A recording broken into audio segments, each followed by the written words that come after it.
Hello students, मैं विक्रम शाक्या। बच्चों, हम जो चैप्टर कर रहे हैं अपने मैथमेटिक्स में उसमें कंटिन्यूटी एंड डिफरेंटिबिलिटी। लास्ट वीडियो में अगर मैं बात करूं तो लास्ट वीडियो में मैंने आपको एक्सरसाइज 5.2 के रिगार्डिंग जो है इंट्रोडक्शन दिया था। अगर आपने वो वीडियो नहीं देखा है तो डिस्क्रिप्शन में लिंक मिल जाएगी, आप उससे देख सकते हैं।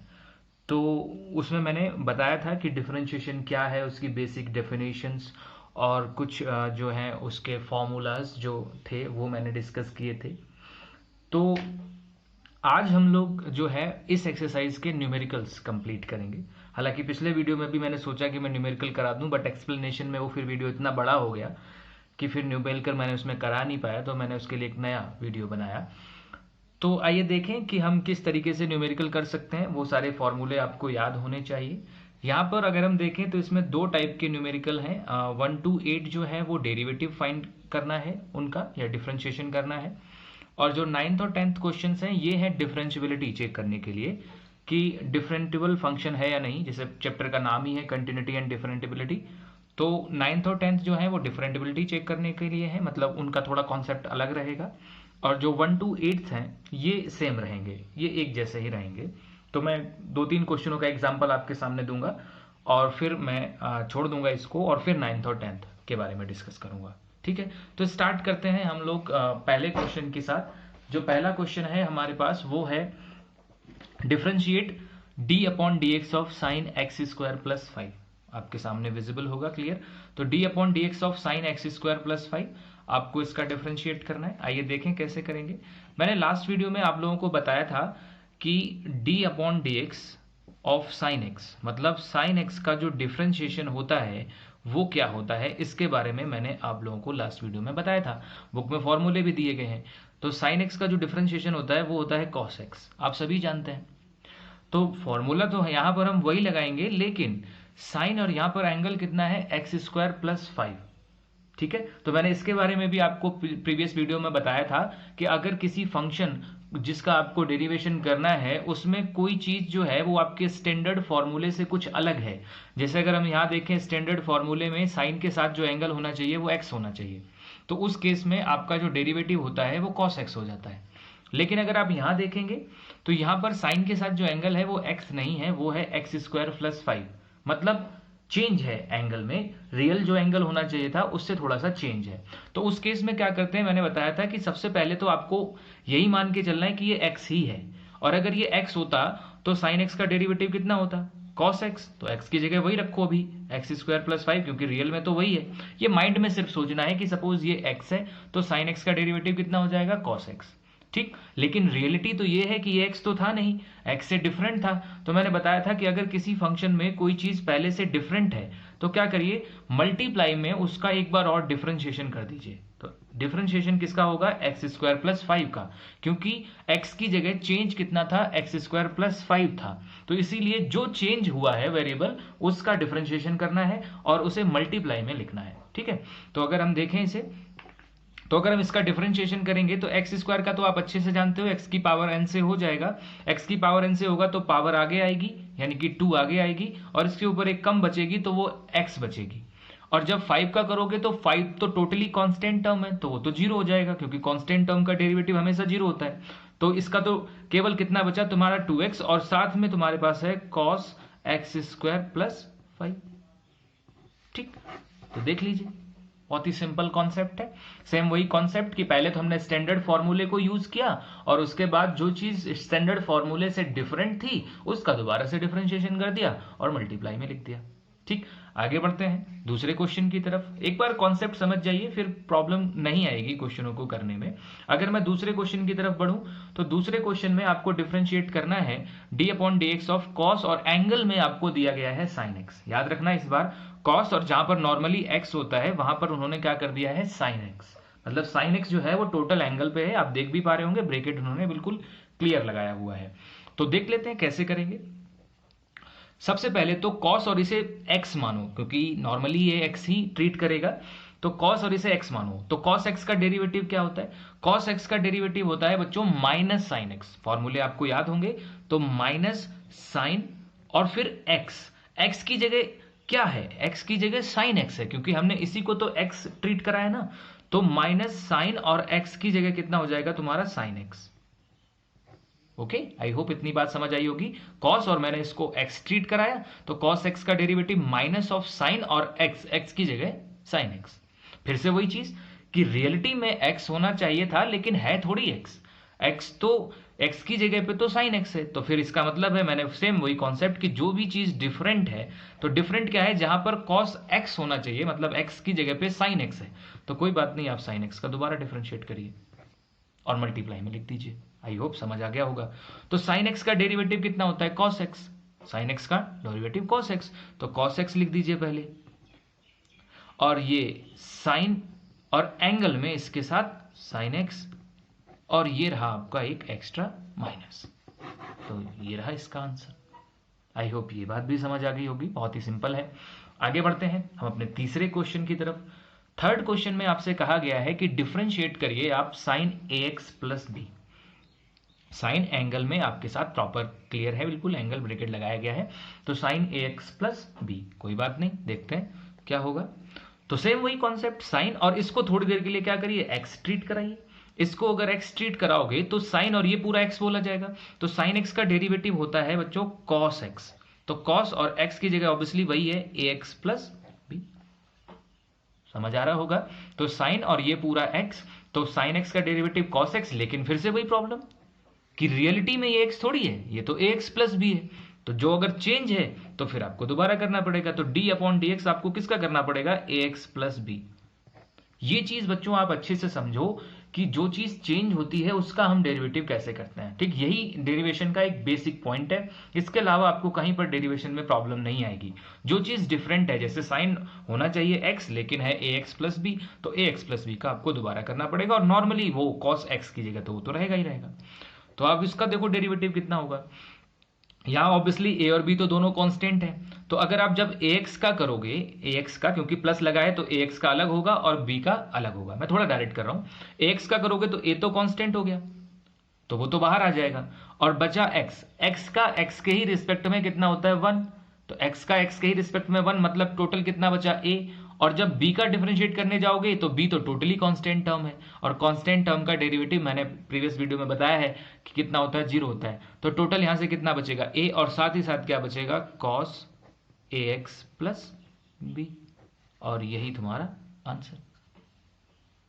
ओके, तो तीनों क्वेश्चंस देख लो, बहुत ही सिंपल, बहुत ही इजी कॉन्सेप्ट में थे, कहीं पर कोई भी प्रॉब्लम आपको नहीं आई होगी। ठीक है, तो आगे बढ़ते हैं हम अपने नेक्स्ट क्वेश्चन की तरफ। अगला क्वेश्चन है वो है क्वेश्चन नंबर 4, और उसमें आपको डिफरेंशिएट करना है सेक और फिर एंगल में tan रूट x। ठीक है, थोड़ा सा देखने में वियर्ड सा लग रहा है, या थोड़ा देखने में अजीब सा लग रहा है कि ये क्या दे दिया है, बट कॉन्सेप्ट को ध्यान से देखना, सारी चीजें समझ आ जाएंगी। तो डिफरेंशिएट सेक, और सेक के साथ जो एंगल पे दिया गया है वो है tan रूट x। तो सेक जहां पर नॉर्मली x होता है, वहां पर इस बार एंगल में कर दिया इन्होंने tan रूट x। ठीक है, तो एक सबसे पहली बात तो ये आती है कि आपको sec x का डेरिवेटिव पता होना चाहिए। मैंने ग्रुप में, व्हाट्सएप ग्रुप में आपको एक पीडीएफ सेंड की हुई है, पीडीएफ का एक इमेज टाइप की है, वो मैंने सेंड की हुई है, जिसमें आपको सारे फॉर्मूले दिए गए हैं। ठीक है, तो सबसे पहले तो sec x का आपको फॉर्मूला पता होना चाहिए। तो मैं एक बार यहाँ लिख देता हूँ, फिर अप्लाई करूंगा। मैं यहीं लिख दे रहा हूँ बगल में ही, ताकि आपको वो चीज़ समझ में आती रहे। शायद मेरे पास दूसरा पेन नहीं है, चलिए कोई बात नहीं, मैं इसी कलर से लिख दे रहा हूँ। तो d upon D X of sec x, sec x का डेरिवेटिव क्या होता है, तो sec x का बच्चों डेरिवेटिव होता है sec x into tan x। ध्यान से देखिएगा, sec x का जो डेरिवेटिव होता है वो होता है sec x into tan x। ठीक है, फॉर्मूला। अब वही चीज आपको यहां पर अप्लाई करके देखनी है या अप्लाई करनी है। आइए देखें कैसे करेंगे, बड़े ध्यान से देखना क्वेश्चन कैसे किया जाता है। तो sec और ये पूरा कितना माना जाएगा x, तो एक बार तो इसे x मानिए और फॉर्मूला लगाइए। तो sec x का फॉर्मूला कितना है, sec x, लेकिन x की जगह कितना है हमारा tan रूट x। समझ आ रहा है, sec, और इसको मैंने क्या किया, x ट्रीट कराया। अगर इसको x ट्रीट कराया तो ये फॉर्मूला बना sec x, और sec x का हम जानते हैं डेरिवेटिव कितना होता है, sec x into tan x। ठीक है, तो sec x into ten x, तो sec और x की जगह कितना हमने माना हुआ है, x की जगह हमने माना हुआ है tan रूट x, तो sec x into ten x, तो tan, और फिर से x की जगह हमने कितना माना हुआ है, tan root x। I hope ये बात अच्छे से समझ आई होगी। तो sec x into ten x, but अभी तो वो वाला प्रोसेस तो शुरू नहीं हुआ कि जो डिफरेंट है उसका दोबारा करना है। तो आपको डिफरेंट अच्छे से दिख रहा होगा कि हमने इस tan रूट x को x ट्रीट कराया, tan रूट x को अगर x ट्रीट कराया तो हमें इसका दोबारा करना पड़ेगा। तो वही क्या किया हमने, differentiate of tan root x। अभी मैं लिख दे रहा हूं, फिर बाद में इसका डिफरेंशिएशन करूंगा। तो tan रूट x, इसका डिफरेंशिएशन जितना आएगा वो हमें इसमें और जोड़ना पड़ेगा या और इसके साथ लिखना पड़ेगा। आइए देखें नेक्स्ट लाइन से। तो sec x यानी कि sec tan रूट x, फिर ऐसे ही tan रूट x, और अब बात आती है इसके डेरिवेटिव पे। तो आप देखो tan ये है रूट x, तो क्या हम इसे इस रूट x को x मान सकते हैं? क्योंकि हमेशा हम लोग यही कॉन्सेप्ट लगाते हैं कि जो भी चीज अगर डिफरेंट है भी तो कोई बात नहीं, हम उसे शुरुआत में या इनिशियली जो है वो x ही कंसीडर करते हैं। तो ये टाइप हो गया tan x का, क्योंकि ये tan और इसको हमने x कंसीडर कराया। तो आपको tan x का डेरिवेटिव पता होना चाहिए। तो बच्चों tan x का डेरिवेटिव होता है sec स्क्वायर x, आपके बुक में भी दिया गया है और पीडीएफ में भी है। तो sec स्क्वायर x, तो sec स्क्वायर और x की जगह हमने कितना माना है, रूट x। ठीक, अब कुछ बच्चे क्या करते हैं, इसको यहीं छोड़ देते हैं, लेकिन आप थोड़ा सा ध्यान से देखो कि क्या ये x था, ये तो रूट x था। और मैंने बताया था कि अगर कोई चीज आपके स्टैंडर्ड फॉर्मूले से डिफरेंट है तो आपको उसका दोबारा करना पड़ेगा।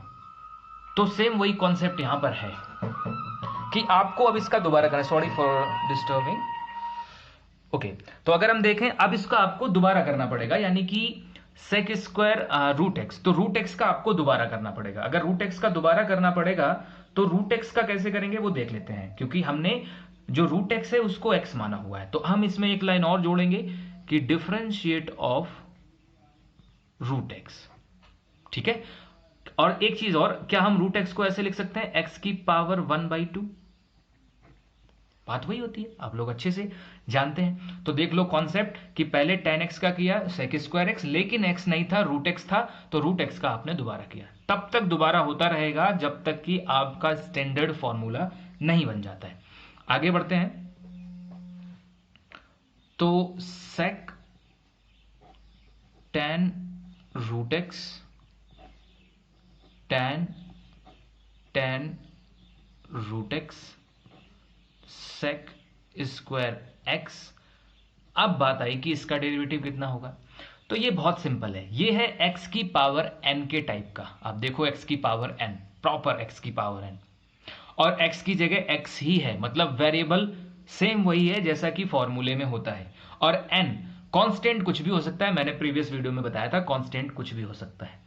तो अब ये बिल्कुल स्टैंडर्ड फॉर्मूले के जैसा है। इसका मतलब जब इसका डेरिवेटिव हो जाएगा तब आपको दोबारा करने की अब जरूरत नहीं पड़ेगी, यही हमारा लास्ट होगा। तो x की पावर n का फॉर्मूला क्या होता है, सबसे पहले पावर आगे आती है, मतलब 1/2 आगे आएगा, फिर जो भी वेरिएबल है या जो भी पावर है उसमें से आपका एक माइनस हो जाएगा। तो हमने 1/2 -1 कर दिया। आगे देखते हैं, इस 1/2 को आप चाहें तो सबसे आगे ले सकते हैं या हम होल अपॉन कर देंगे अभी। तो sec tan रूट x, फिर ऐसे ही tan रूट x, फिर sec square root x divided by, इसे देखो एक तो ये 2 नीचे आ जाएगा क्योंकि 1/2 है, तो ये 2, और इस पे थोड़ा सा दिमाग लगाओ, ये है x की पावर 1/2 -1, 1/2 में से 1 घटाना है तो क्या -1/2 आ जाएगी। और अगर -1/2 को नीचे ले आए तो +1/2 और उसके ऊपर क्या लगा दें, रूट, और यही आपका क्या है, आंसर। ठीक है, तो क्वेश्चन देखो, आंसर देखो कितना वियर्ड सा है, लेकिन अगर आप कॉन्सेप्ट देखो, मैंने कहीं पर कॉन्सेप्ट नहीं छोड़ा। सबसे पहले इसको x माना था तो इसका डेरिवेटिव दोबारा किया, और फिर मैंने रूट x को x माना था इसलिए रूट x का भी डेरिवेटिव दोबारा किया। कॉन्सेप्ट अगर आप कहीं नहीं छोड़ेंगे तो आप क्वेश्चन आराम से करते चले जाएंगे, आपको कहीं पर भी कोई दिक्कत नहीं आएगी। लेकिन अगर आप कॉन्सेप्ट छोड़ देते हैं तो फिर आपको प्रॉब्लम आनी तय है। ठीक है, तो तो आगे बढ़ते हैं अब हम अपने अगले क्वेश्चन की तरफ, जैसे क्वेश्चन नंबर 5। क्वेश्चन नंबर 5 ये है। अब हमें क्वेश्चन नंबर 5 को करना है। आपको याद होगा बच्चों, क्वेश्चन नंबर 5 को करने के लिए हम लोगों ने इंट्रोडक्शन क्लास में एक फॉर्मूला पढ़ा था, क्वोशिएंट रूल या डिवाइड रूल भी हमने उसे बोला था, नॉर्मली क्वोशिएंट रूल ही बोलते हैं, जिसमें हमने कहा था कि अगर कोई दो फंक्शंस डिवाइड में हैं तो उसका फॉर्मूला क्या होता है या हम उसे कैसे सॉल्व करते हैं। तो वो फॉर्मूला आप, अगर आपको नहीं पता है तो आप जो है वो पिक भी देख सकते हैं, वीडियो भी देख सकते हैं, डिस्क्रिप्शन में उसकी लिंक है, आप वीडियो देखिए और वो फॉर्मूला मैं यहाँ अप्लाई करूँगा। फॉर्मूला था डिनोमिनेटर एज इट इज, तो इसका डिनोमिनेटर है ये, denominator as it is, differentiation of numerator एक बार मैं लिख देता हूं, करूंगा बाद में, तो D upon D X of sine A X plus B. तो denominator differentiation of numerator minus numerator, इस बार न्यूमरेटर आप ऐसा ही छोड़िए, sine A X plus B, और डिफरेंशिएशन ऑफ डिनोमिनेटर यानी कि D upon D X of cos C X plus D, ठीक है, अपॉन डिनोमिनेटर स्क्वायर, तो cos square C X plus D. मैं रिपीट कर रहा हूं एक बार फॉर्मूले को, denominator as it is differentiation of numerator minus numerator as it is differentiation of denominator, and नीचे होल अपॉन में डिनोमिनेटर स्क्वायर, ठीक है, डिनोमिनेटर स्क्वायर। अब हम डेरिवेटिव करते हैं, क्योंकि अभी तो मैंने सिर्फ लिखा हुआ है, तो डेरिवेटिव होगा कैसे वो देख लेते हैं। Cos C X plus D, यहां आइए, इसका डेरिवेटिव करना है, तो साइन और इसको वही क्या करिए, एक्स ट्रीट कराइए, तो साइन एक्स का डेरिवेटिव कितना होगा, कॉस एक्स, यानी कि cos A X plus B. फिर आपको एक्स प्लस बी का दोबारा करना पड़ेगा क्योंकि ये एक्स आपने ट्रीट करा है, तो ए एक्स प्लस बी का जब दोबारा करोगे तो आपको ए मिल जाएगा। आई होप आप समझ गए होंगे कैसे, तो ए मिल जाएगा, तो मैंने ए यहां लिख दिया। अब बढ़ते हैं हम आगे, माइनस, मैं थोड़ा सा यहां से जगह ले रहा हूं क्योंकि मुझे जगह ज़्यादा चाहिए होगी, तो साइन एक्स अब की बार ऐसा ही है, यानी कि sign A X plus B इस बार ऐसा ही है, और कॉस एक्स का आपको डेरिवेटिव करना है। तो कॉस एक्स का नॉर्मली तो यहां पर सी एक्स प्लस डी है, लेकिन हम इसे एक्स ही ट्रीट कराएंगे क्योंकि नॉर्मली हमारा जो है वो हम एक्स ही से मानते हैं। तो कॉस एक्स का जो डेरिवेटिव होता है वो होता है माइनस ऑफ साइन एक्स, तो माइनस माइनस सबसे पहले ये क्या होगा, प्लस हो जाएगा, क्योंकि एक माइनस यहाँ पे पहले से ही था, तो माइनस माइनस प्लस, और कॉस का कितना हो जाएगा, कॉस का माइनस ऑफ साइन, सॉरी, तो यहाँ पे माइनस ऑफ साइन, तो साइन सी एक्स प्लस डी, और फिर सी एक्स प्लस डी का दोबारा होगा, तो सी एक्स प्लस डी का दोबारा होगा, तो एक सी यहां पर क्या होगा, एक्स्ट्रा आ जाएगा, और डिवाइड में जो चल रहा है वो आपका सेम है, cos square C X plus D. Okay, तो देख लीजिए दोनों के मैंने डेरिवेटिव कर दिए। आंसर ये भी बन सकता है, लेकिन एनसीईआरटी में जो आंसर दिया गया है उन्होंने लास्ट तक इसे सॉल्व किया है, तो हम लोग लास्ट तक सॉल्व कर लेते हैं। उन्होंने क्या किया, अब देखो cos square C X plus D जो है वो होल अपॉन में है, तो हम इसे पार्शियल डिवाइड भी तो कर सकते हैं। पार्शियल कैसे, ए cos C X plus D cos A X plus B, ये पहला टर्म है, मैंने इसके डिवाइड कर दिया क्या, cos square C X plus D कर दिया, ठीक है, प्लस ऐसे ही दूसरा वाला टर्म उठाया, सी sign A X plus B और साइन सी एक्स प्लस डी, और इसके डिवाइड भी कर दिया कितना, cos square C X plus D. तो पार्शियल डिवाइड, मतलब जो होल डिवाइड था मैंने दोनों टर्म्स में पार्शियल डिवाइड कर दिया। अब देखो उससे क्या होगा, ये है सी एक्स प्लस डी का टर्म और कॉस बी, और ये भी cos C X plus D, लेकिन पावर इसकी एक है, इसकी दो है, तो एक पावर इसकी कैंसिल हो जाएगी, ठीक। तो बचेगा क्या, यहां से बचेगा ए, ये बचा आपका cos A X plus B, और यहां से एक कॉस की पावर बची हुई है नीचे, और अगर हम इस कॉस को ऊपर ले जाएं, क्योंकि ये वन अपॉन कॉस टाइप का है, जब ये ऊपर जाएगा तो क्या हो जाएगा, सेक, और इसके साथ एंगल वही रहेगा सी एक्स प्लस डी। फिर आगे आते हैं, प्लस यहां देखिए, यहां है आपका cos square C X plus D, ठीक, cos square C X plus D यहां पर आपको दिया गया है, तो हम इसे कैसे चेंज कर सकते हैं या क्या चेंज करेंगे, आइए देखें, इसे देखते हैं। सबसे पहले सी को ऐसा ही रखते हैं, sign A X plus B भी ऐसा ही रखते हैं क्योंकि वो सॉल्व नहीं हो सकता। यहां पे थोड़ा सा दिमाग लगाइए, ये है साइन सी एक्स प्लस डी और ये है cos C X plus D, लेकिन कॉस की 2 पावर है। अब आप इमेजिन करिए साइन अपॉन कॉस, मैं इसकी 1 पावर यहां पिक कर लूं तो साइन अपॉन कॉस कितना हो जाएगा, क्योंकि दोनों के एंगल सेम है, तो साइन अपॉन कॉस कितना होता है tan, तो tan सी एक्स प्लस डी बन जाएगा। लेकिन अभी इसकी 1 पावर और नीचे बाकी है, क्योंकि यहां पर 2 पावर थी। एक कॉस तो हमने साइन कॉस बना के tan कर दिया, लेकिन एक कॉस बच रहा है, इसको फिर से ऊपर लेके जाओगे तो ये कितना हो जाएगा sec और सी एक्स प्लस डी। तो ये आंसर आपको एनसीईआरटी में दे रखा है, लास्ट तक सॉल्व किया हुआ है, सिर्फ उसे फॉर्म बनाने के लिए मैंने भी इसको लास्ट तक सॉल्व किया है। ठीक है, तो ये हमारे 5 क्वेश्चंस बनते हैं। मैंने डिवाइड का फॉर्मूला भी आपको समझा दिया और जो डिफरेंट चीजें होती हैं उसका भी फॉर्मूला मैंने आपको समझा दिया। आगे बढ़ते हैं, हम कुछ और क्वेश्चंस के बारे में डिस्कस करते हैं कि हम लोग कैसे कर पाएंगे। तो मैं बुक ओपन करता हूं और देखता हूं अब हमारे पास और क्या क्या टाइप बचते हैं एक्सरसाइज में।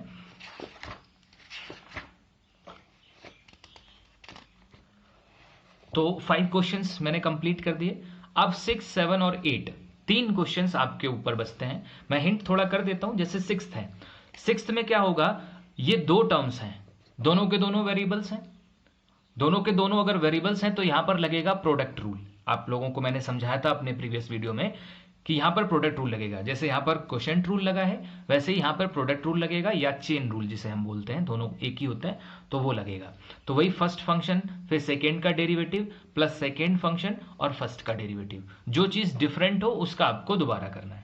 ठीक, सेम ऐसे ही यहां पर इसको भी वही काम करना है कि इसमें भी जो चीज डिफरेंट है वो दोबारा करनी है, और सेम यहां पर भी cos x और x की जगह रूट x है तो नॉर्मली तो पहले cos x का कर दीजिए और फिर रूट x जो है उसका दोबारा करिए। ऐसा हम करा चुके हैं इसमें tan रूट x में। तो 8 में से मैंने 5 करा दिए हैं, 3 बचते हैं। अगर फिर भी उसमें से कोई इशू आता है तो बोलिएगा, मैं उसे आगे भी समझा दूंगा। आप कमेंट करिएगा या ग्रुप में पूछिएगा, मैं आगे भी समझा दूंगा। एक हिंट मैंने कर दिया है कि इस तरीके के क्वेश्चन इसमें होंगे। ठीक है, तो यहां तक जो क्वेश्चन नंबर 8 था वहां तक तो एक टाइप था डिफरेंशिएशन का। अब जो 9th और 10th क्वेश्चन, जो 2 क्वेश्चन हमारे पास हैं, इनका टाइप अलग है। वो इसलिए क्योंकि इसमें डिफरेंटिबिलिटी चेक कराई गई है। जैसे यहां पर देखें, prove that the function f given by, एक फंक्शन दिया गया है, is not differentiable at x is equals to 1। ऐसे नीचे पे भी आपको एक फंक्शन दे रखा है, is not differentiable at x is equals to 1 and 2। तो यहां पर डिफरेंसिबिलिटी चेक करनी है, जैसे चैप्टर का नाम है ना, कंटिन्यूटी एंड डिफरेंटिबिलिटी। तो अब हम डिफरेंटिबिलिटी चेक करेंगे, अभी तक हम डिफरेंशिएशन कर रहे थे। ठीक है, तो थोड़ी सी नई चीज है और कुछ नहीं। आप एक टाइप को अच्छे से समझिए, आपको बहुत जल्दी समझ आ जाएगा। तो मैं स्टार्ट करता हूं। उसके लिए कुछ फॉर्मूलों की जरूरत है, 2 फॉर्मूले हैं। डिफरेंशियबिलिटी जब भी आप चेक करेंगे तो आपको 2 फॉर्मूलों की जरूरत होगी। जैसे मैंने आपको 2 फॉर्मूले दिखाए हुए हैं, एक फॉर्मूला है LF' और एक फॉर्मूला है RF'। LF' मतलब लेफ्ट हैंड डेरिवेटिव और RF' मतलब राइट हैंड डेरिवेटिव, इसको ये बोलते हैं। ठीक है, तो left hand derivative and right hand derivative. Formula क्या होता है, यहां पर C क्या है, सबसे पहले आपको C समझना है। C वो पॉइंट होता है जिस पॉइंट पर आप किसी फंक्शन की डिफरेंशियबिलिटी चेक करते हैं। जैसे मैंने अभी क्वेश्चन नंबर 9 आपके सामने पढ़ा था कि उसमें एक फंक्शन आपको दे रखा था और उसकी डिफरेंशियबिलिटी चेक करनी थी या ये प्रूव करना था कि वो डिफरेंशियबल नहीं है, किस पर, at x is equals to 1 पर। ठीक, तो x इज इक्वल्स टू 1 जो है, जिस पॉइंट पर आप किसी भी फंक्शन की जो डिफरेंशियबिलिटी है वो चेक करते हो कि वो है उस पर डिफरेंशियबल या नहीं, तो वो पॉइंट ही आपका इस फॉर्मूले में C की तरह काम करता है। ठीक, तो हमारे क्वेश्चन में ये C की जगह काम करेगा। अब जैसे क्वेश्चन नंबर 10 मैंने आपको पढ़ाया था, तो क्वेश्चन नंबर 10 में भी नॉट डिफरेंटेबल प्रूव करना है, लेकिन 2 पॉइंटों पर, एक x इज इक्वल टू 1 पर, एक x इज इक्वल टू 2 पर। तो पहले हम x इज इक्वल टू 1 लेंगे, उसे C मानेंगे, और फिर एक बार x इज इक्वल टू 2 लेंगे तो उसे C मानेंगे। तो इसे 2 बार हमें सॉल्व करना होगा। ठीक है, तो सेम ऐसे इसमें ये x इज इक्वल टू 1 था तो मैंने इसको C माना हुआ है। तो फॉर्मूला कुछ इस तरीके का है कि यहां पर 2 चीजें निकलती हैं, LF' और RF'। जिन लोगों ने कंटिन्यूटी पढ़ी हो, कंटिन्यूटी, तो कंटिन्यूटी में भी हम लोग 2 चीजें निकालते थे, एक LHL लेफ्ट हैंड लिमिट और एक RHL राइट हैंड लिमिट। तो ऐसा ही कुछ यहां पर भी है, यहां पर लिमिट नहीं है, यहां पर लेफ्ट हैंड डेरिवेटिव और राइट हैंड डेरिवेटिव। फॉर्मूला आपके सामने है, limit h tends to 0 F C minus H, C मैं बोल चुका हूं जिस पॉइंट पे आप चेक कर रहे हो, minus f c upon minus h, याद रखना माइनस एच, ये माइनस है, ठीक है, माइनस एच। ऐसे ही आर एफ डैश सी में अगर हम बात करें तो एफ सी प्लस एच, इसमें यहां पे प्लस हो जाता है, और माइनस सी और नीचे भी प्लस एच। तो ये दोनों फॉर्मूले हैं। तो हम जब भी किसी फंक्शन की डिफरेंशियबिलिटी चेक करेंगे तो हम एल एफ डैश सी और आर एफ डैश सी निकालेंगे। अगर उस क्वेश्चन में एल एफ डैश सी और आर एफ डैश सी की वैल्यू सेम आ गई तो हम कहेंगे कि वो फंक्शन डिफरेंशिएबल है, और अगर सेम ना आई तो वो फंक्शन डिफरेंशिएबल नहीं होगा। ठीक है, तो हमारा स्टार्टिंग हम यहीं से करते हैं। सबसे पहले क्या करते हैं हम, एल एफ डैश 1, क्योंकि हम 1 पे चेक कर रहे हैं तो एल एफ डैश 1, सबसे पहले मैं लेफ्ट हैंड निकाल रहा हूं। फॉर्मूला क्या होगा, लिमिट h टेंड्स टू 0, वो बिल्कुल वैसा ही रहेगा। फिर f1 माइनस h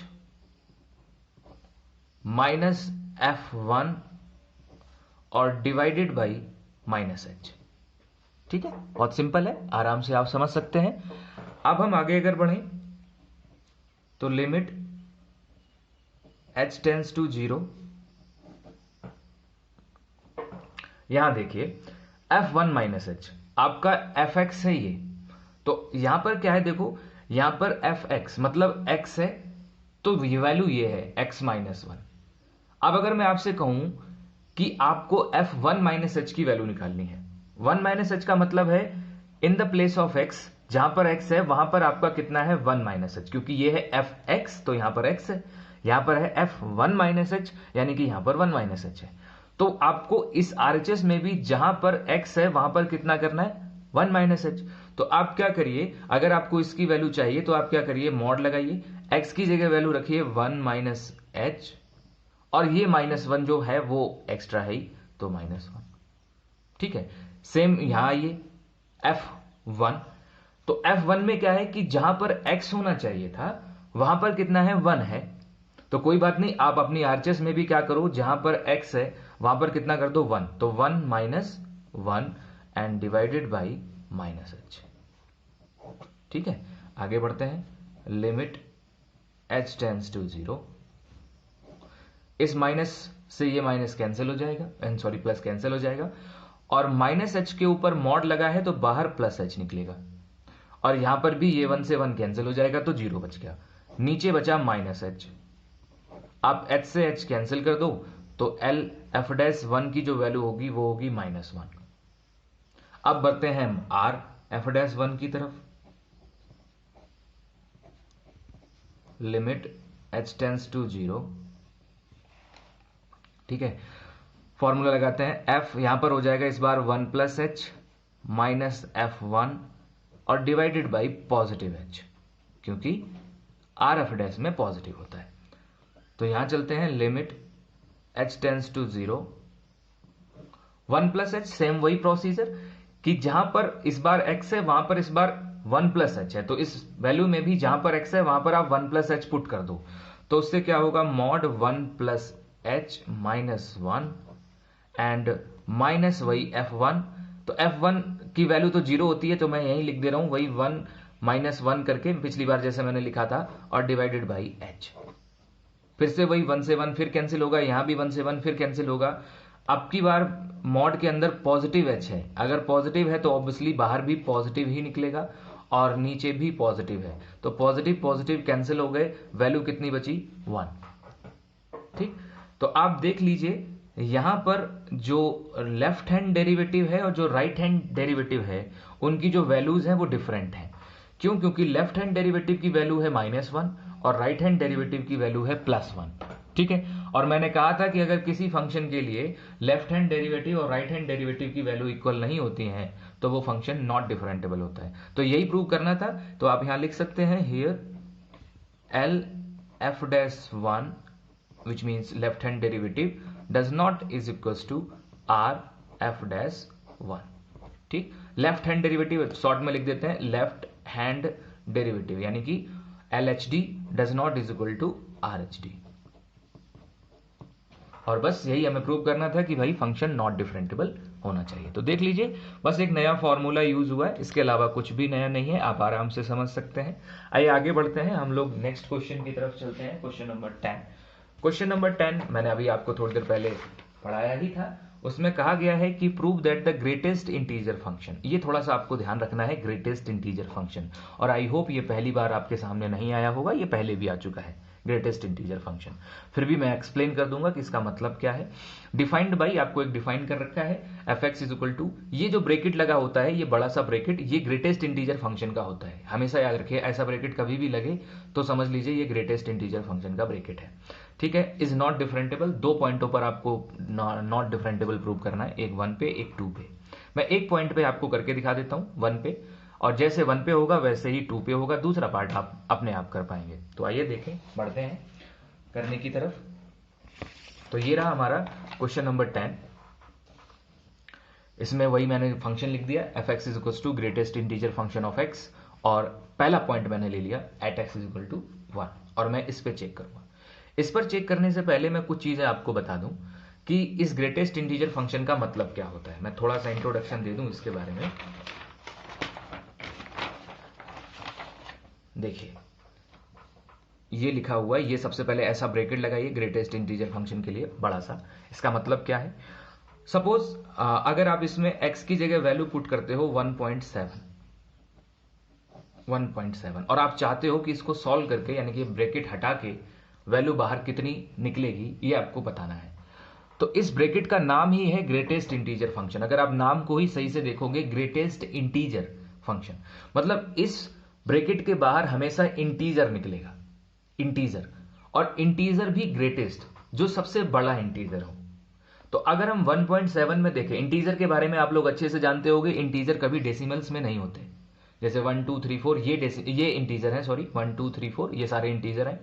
ऐसे माइनस में भी हो सकते हैं, 1 2 3 4 वो भी इंटीजर होंगे, जीरो भी इंटीजर होगा, लेकिन डेसिमल की वैल्यू कभी इंटीजर नहीं हो सकती। जैसे मैंने यहां पर डेसिमल की वैल्यू रख रखी है 1.7, तो ये इंटीजर तो नहीं है, तो 1.7 तो बाहर नहीं निकल सकता है किसी भी कीमत पे, क्योंकि हमें इंटीजर निकालना है। तो फिर क्या निकलेगा, तो इसमें सबसे बड़ा इंटीजर कौन है, तो बड़ा इंटीजर है इसमें 1, क्योंकि 1.7 तो इंटीजर सबसे बड़ा 1 है। 2 नहीं हो सकता है, क्योंकि 2 तक ये वैल्यू पहुंची ही नहीं है, 1.7 पे ही रुक गई। ठीक, तो 1.7 पे रुक गई, इसलिए 2 नहीं लिख सकते। तो 1.7 की लिमिट में सबसे बड़ा इंटीजर कौन सा है, तो वो है 1। ठीक, ऐसे अगर आप कभी भी 1.9 भी लिख दें, तब भी इसकी वैल्यू आउटपुट में कितनी निकलेगी, 1 ही। क्यों, क्योंकि सबसे बड़ा इंटीजर अभी भी 1 ही है। पॉइंट हम कंसीडर नहीं करते, तो इसलिए पॉइंट हम लोग हटा देते हैं। ठीक, ऐसे अगर और एग्जांपल आप लेना चाहें, जैसे अगर मैं कहूं कि 5.1, तो ग्रेटेस्ट इंटीजर कौन सा हुआ, तो ग्रेटेस्ट इंटीजर हुआ 5। समझ आ रहा है, तो ग्रेटेस्ट इंटीजर जो है वो 5 हो गया। सिंपल सा कॉन्सेप्ट होता है कि इसमें से जो डेसिमल होते हैं वो हटा दिए जाते हैं। जैसे 1.7 तो मैंने 0.7 हटा दिया, 1.9 तो मैंने 0.9 हटा दिया, 5.1 मैंने 0.1 हटा दिया और 5 को लिख दिया। सेम ऐसे कुछ भी 3.9, तो 3.9 का मतलब हो गया कि इसमें से 3 निकल जाएगा। ठीक, और समहाउ अगर ब्रैकेट में पूरा का पूरा इंटीजर ही आ गया, जैसे 3 आ गया, तो फिर तो कोई दिक्कत ही नहीं है, ऑलरेडी इंटीजर है तो इंटीजर ही निकल जाएगा, कोई दिक्कत नहीं। मैन मोटिव ये है कि ब्रैकेट से बाहर हमें इंटीजर निकालना है। अगर इंटीजर निकालना है तो ऑलरेडी इंटीजर है, तो उसे एज इट इज निकाल दीजिए, और अगर इंटीजर ना होकर कोई डेसिमल का नंबर है तो कोई बात नहीं, उसके डेसिमल को एलिमिनेट कर दीजिए और इंटीजर को छोड़ दीजिए उसमें। ठीक है, आगे बढ़ते हैं। अब हम क्वेश्चन पे आते हैं, लेकिन क्वेश्चन से पहले मैं एक चीज और बता दूं, जैसे हम लोग फॉर्मूले में h यूज करते हैं, h टेंड्स टू 0 जो हम लगाते हैं लिमिट, h के बारे में आपको जानकारी होनी चाहिए कि h क्या है। तो h जो होता है बहुत स्मॉलेस्ट पॉजिटिव इंटीजर होता है, h जो है बहुत स्मॉलेस्ट पॉजिटिव इंटीजर होती है, जिसकी रेंज होती है 0 टू 0.5। याद रखिएगा इस बहुत इंपॉर्टेंट बात को कि h जो होता है वो बहुत स्मॉलेस्ट इंटीजर होता है, जिसकी रेंज होती है 0 टू 0.5, यानी कि आधे तक, 0 से लेके हाफ तक इसकी रेंज होती है। इस बात का कहां यूज करेंगे हम अभी देखना जब मैं क्वेश्चन करूंगा। तो इन दो चीजों को अच्छे से समझिए और इस क्वेश्चन को हम आराम से कंप्लीट कर लेंगे। आइए देखें, हम सबसे पहले इसमें वही चीजें करते हैं, LHD यानी कि लेफ्ट हैंड डेरिवेटिव और right hand derivative find out करते हैं। तो मैं सबसे पहले LHD निकाल रहा हूं। LHD फॉर्मूला वही, limit h tends to 0 f किस पॉइंट पे आप चेक कर रहे हो, 1 पे, तो 1 पे अगर आप चेक कर रहे हो तो 1 minus H minus F1 and divided by minus H. I hope समझ गए होंगे, मैंने केवल फॉर्मूले में वैल्यू पुट की है, सी की जगह बस 1 पुट कर दिया है, और इधर मैंने लिखा नहीं LF-1, मैंने LSD लिख दिया, तो उसका मतलब वही है लेफ्ट हैंड डेरिवेटिव।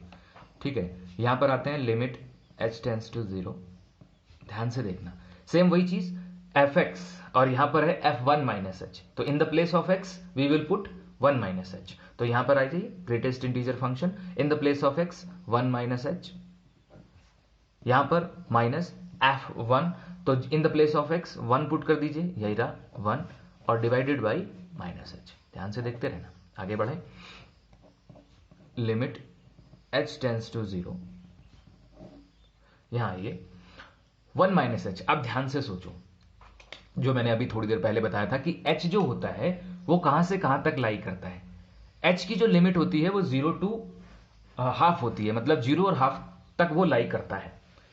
मान लिया कि h की वैल्यू हम सबसे हाईएस्ट रख दें, हाफ रख दें, क्योंकि 1 में से कुछ सब्ट्रैक्ट करना है, कुछ सब्ट्रैक्ट करना है, तो कितना सब्ट्रैक्ट करना है, ज्यादा से ज्यादा हम कितना सब्ट्रैक्ट करते हैं, हाफ कर सकते हैं, क्योंकि h की वैल्यू ही वही है। तो अगर हम इसमें से 0 से लेके हाफ तक के बीच की कोई भी वैल्यू सब्ट्रैक्ट कर देंगे, तो इसका जो टोटल आंसर आएगा वो पॉइंट में आएगा। जैसे सपोज 1 माइनस, मैंने क्या किया, 1 माइनस 0.4 सब्ट्रैक्ट कर दिया, क्योंकि वो h की लिमिट हो सकती है, क्योंकि 0.5 तक है तो 4 तो हो सकती है।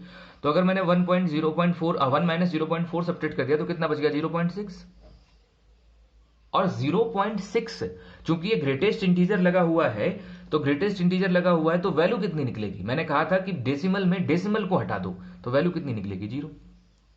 आप h की कोई भी वैल्यू रख के देख लो, यहां पर 0 से लेके हाफ के बीच की कोई भी वैल्यू रख लो, चाहे तो 0.1 रख लो, तब भी ये इस 1 में से सब्ट्रैक्ट हो जाएगा, और 1 में से जैसे ही सब्ट्रैक्ट होगा 1 से वैल्यू छोटी हो जाएगी, और 1 से वैल्यू छोटी हो जाएगी तो ग्रेटेस्ट इंटीजर फंक्शन के अकॉर्डिंग फिर वैल्यू 0 ही निकलेगी, क्योंकि 1 नहीं निकल सकती।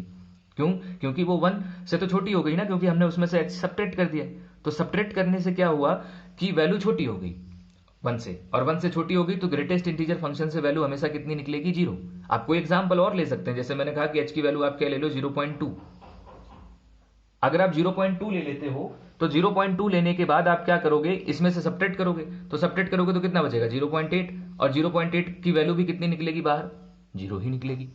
ठीक, तो वैल्यू अगर हम पुट करें तो यहां से कितनी निकलेगी, 0।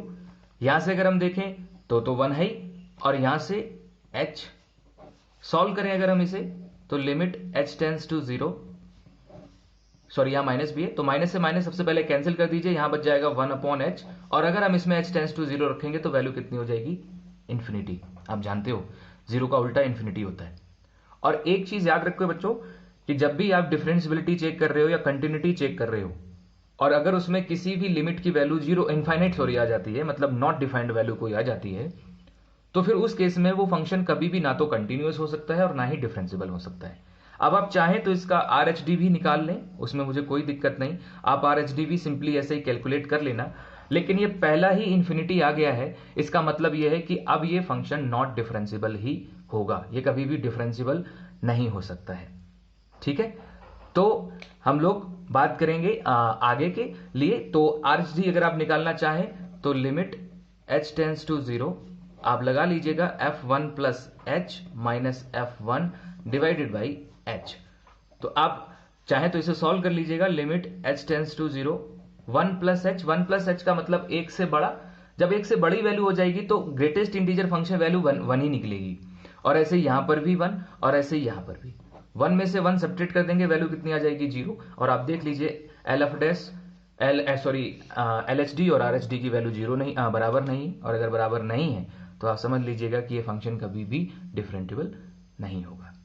ठीक है, तो हम लोग इस वीडियो में यही रखते हैं, क्योंकि हमारी एक्सरसाइज खत्म हो चुकी है। नेक्स्ट वीडियो में हम लोग मिलेंगे, जिसमें हम लोग बात करेंगे अपनी नेक्स्ट एक्सरसाइज के इंट्रोडक्शन की और उसके क्वेश्चनों की। ठीक है, टेक केयर।